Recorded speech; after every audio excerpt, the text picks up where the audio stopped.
And the walls continue to close in. Dante's Boxing Nation, what's going on, guys?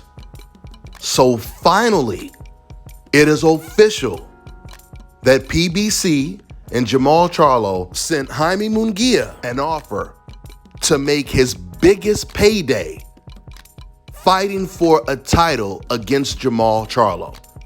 Let me ask you guys a question. What does Ryan Garcia, Canelo Alvarez, and Jaime Munguia all have in common, besides the obvious? All three of them were the mandatory to fight against an undefeated black champion, and they all turned it down. When Canelo was at 154, he was Demetrius Andrade's mandatory, when Andrade was calling him out. Ryan Garcia, he was Devin Haney's mandatory and gave up the #1 spot just to turn down a title shot. And now you have Jaime Munguia, who is not only Jermell Charlo's mandatory, but he was also Demetrius Andrade's mandatory before he moved up to 168. And Jaime Munguia was not interested in facing either one of these champions, but now the pressure is on. Because once again, PBC, they're offering him the biggest payday, and it's going to be a huge payday to fight for this title shot. The fact that this news has been publicized, that puts even more pressure on Jaime Munguia to take the fight, because it's going to be really, really hard to justify. I can guarantee you, if Jaime Munguia is not fighting Canelo next, or he's not fighting Golovkin next, which we know he's not, there's no way he's going to make the type of payday he would make to fight Jermell Charlo on PBC or DAZN for a title shot. He's not even going to come close to making that type of money. So it's going to make him look really, really bad if he turns down this huge offer and fights against a lesser opponent for a lot less money. Jaime Munguia, he has no reason to turn this fight down. This is a huge fight. This fight could be hosted in Texas, Charlo's hometown, where Jaime Munguia is going to have a lot of Mexican fans coming out to support him, or it could even be on the West Coast, Las Vegas, or out there in California. But this is a huge fight. It makes all the sense in the world for Jaime Munguia to take this fight. I mean, he has to believe in himself, though. He has to have the confidence to take the fight. And he really should be looking at this as, man, I'm going to go in there and do it for Mexico. Win, lose, or draw. I'm going to go in there and I'm going to fight like a warrior. And hell, if this dude is better than me, oh, damn well. I'm going to come back stronger. I'm going to learn from it. And I'll fight for someone else's title shot. Become champion then. This is what a lot of fighters did that lost to Floyd Mayweather. Matter of fact, even Jermell Charlo had just recently said in this interview, when he was calling out Canelo Alvarez, he said, look, man, let's fight. You know, if you beat me, you beat me. But can we prove it? And David Benavidez talks like this as well. David Benavidez, he's always saying, look, man, you know what I'm saying? I'm willing to get in there. If a person is better than me, if they can beat me, then that's okay. But I want to challenge myself. And there's not enough fighters that have that type of mentality right now. Jaime Munguia may actually take this fight, though, because I'm telling you, it makes no sense for him to turn it down.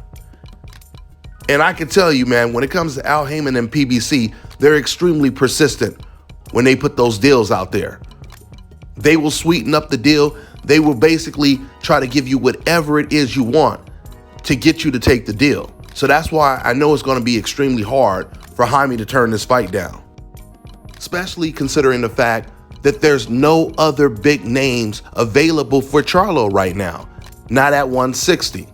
Andrade just moved up to 168, and Andrade is planning on fighting David Benavidez. David and Andrade have both agreed to fight against each other, assuming they both get past their next fights, which they will. Golovkin is unavailable. Matter of fact, that's the only fighter that Jaime Munguia has been calling out. Golovkin is unavailable for both of them because, of course, he's going to be fighting against Ryota, and then after that, he'll be fighting against Gennady Golovkin, assuming Golovkin gets past Bivol, which is going to be very, very difficult. I honestly think Canelo's going to lose that fight. I only see Canelo winning by a puncher's chance or robbery. I don't see Canelo winning too many rounds in that fight, but we'll talk more about that in a breakdown.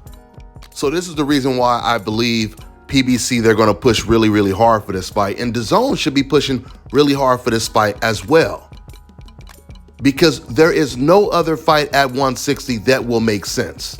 No other fight. Hopefully we get an actual number. Hopefully we find out exactly how much Jaime Munguia is being offered, because once again, news like this being publicized, it's going to put more pressure on Jaime Munguia, because I know for a fact it's going to be a huge payday for Jaime Munguia. So hopefully the numbers come out to put even more pressure on Jaime Munguia to take this great fight.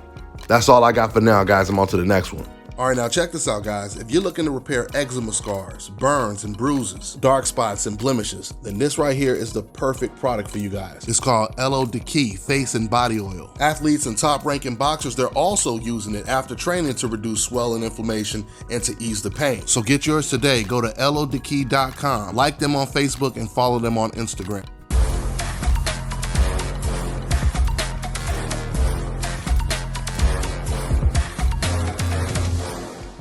My name is Chris, and I'm all the way here from Anchorage, Alaska at Scalp Carolinas, and I'm here for my second treatment of SMP.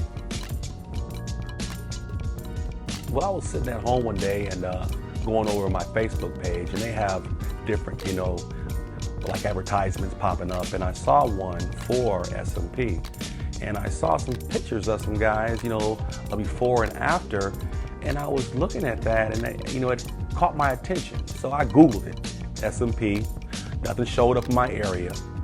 So, I did a little more research, and all of a sudden, Scalp Carolinas popped up in the web browser. So I started watching his videos and seeing all the reaction from all the other people.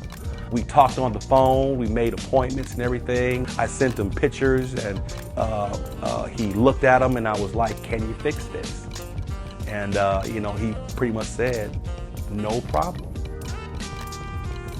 My first session, he made me feel extremely comfortable. It was almost like I was talking to family.